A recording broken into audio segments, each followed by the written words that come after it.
we're going to do, because while they're debating this, we're going to put a number up on your screen that represents the gigantic problem that before, during, and after the government shutdown will still be unsolved. This is our national debt clock. The ballooning national debt crisis is currently about to turn to 22 trillion. We're at 21.9 trillion right now. The economy is doing very well here in the U.S. You just heard from Mohamed El-Erian. He's not worried about it. But at the same time, we've got the government debt and deficit exploding. Why is this the political no man's land that neither side will tackle? Well, Marc Goldwein's trying to get their attention. He's with the Committee for a Responsible Federal Budget. He's joining us live from D.C. All right, except for under President Clinton, when we had a surplus, Democrats were known as the tax and spend party. Now Republicans are known as cut taxes, but still spend too. What is your committee doing right now to get anyone to care? Well, look, we're screaming from the rooftops. The fact is the deficit is going to approach and maybe reach $1 trillion this year. That's how much we're going to borrow this year alone. Interest rates are starting to go up, and this is at a time the economy is strong. People need to start taking this seriously, or it'll be too late. Well, okay, so on our screen right now, we've got the federal budget deficit at $984 billion. The debt is at nearly $22 trillion. What are you doing beyond screaming to the hills? You know, how are you getting both sides' attention on this? Because we are extremely concerned here at Fox Business about this, even if Congress isn't. Right, look, the first step is to end deficit denial. That deficit denial is what I call when both parties stick their heads in the sand. There's crazy new theories on the left that we can just print our way out of this.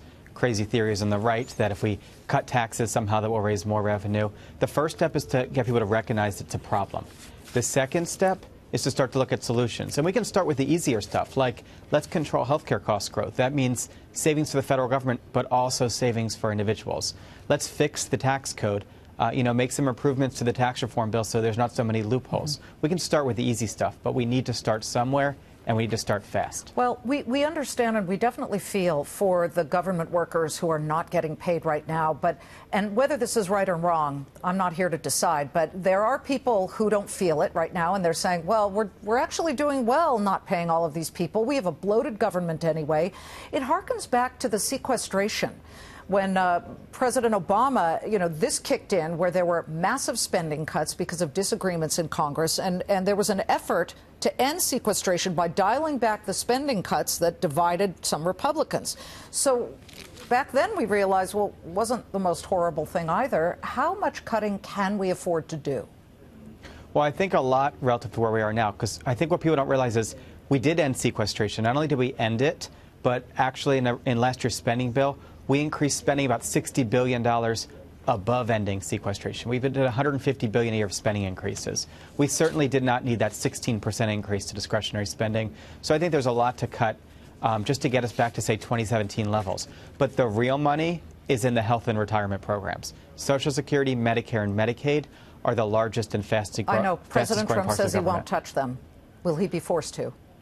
Well, it's really unfortunate. I think President Trump has made some improved efforts to talk about Medicare cost control and especially prescription drugs. Yes. But it's really unfortunate that he continues to be unwilling to talk about Social Security or the real structural health care changes that we're going to need sooner or later. Well, President Obama didn't do it either. I mean, that really touches Americans. They say they don't want government involved in their lives, but then it's don't touch my Medicare, don't touch my Medicaid.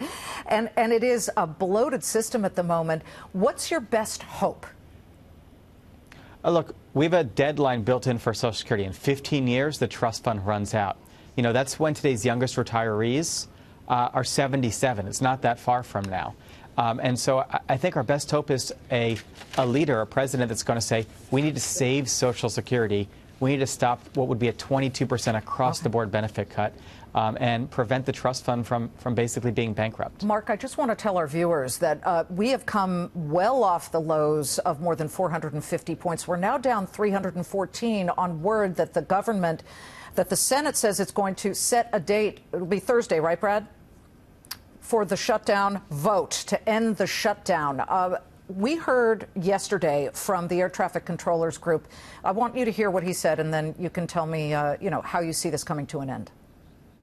Some are going paycheck to paycheck and are deep on credit cards right now just to put gas in the car to get to work. Now they have to make a decision. Do I continue to put the gas in the car, or do I actually put food on the table for my children? What would you say to both sides here about this government shutdown? I mean, look, this shutdown is wasteful. It's not producing anything. It's economically damaging, and it's time to put it to an end and then talk about the real issues, for example, our $22 trillion of national debt. I know, I hate seeing that number. And by the way, when you look at the actual revenue that's coming in, federal tax revenue, $3.3 trillion. But of course, we've got federal spending at $4.1 trillion. So the two aren't matching up here. Marc, thank you for doing the work that you do. Keep the fighting going on. Thank you. We will. Marc Goldwein.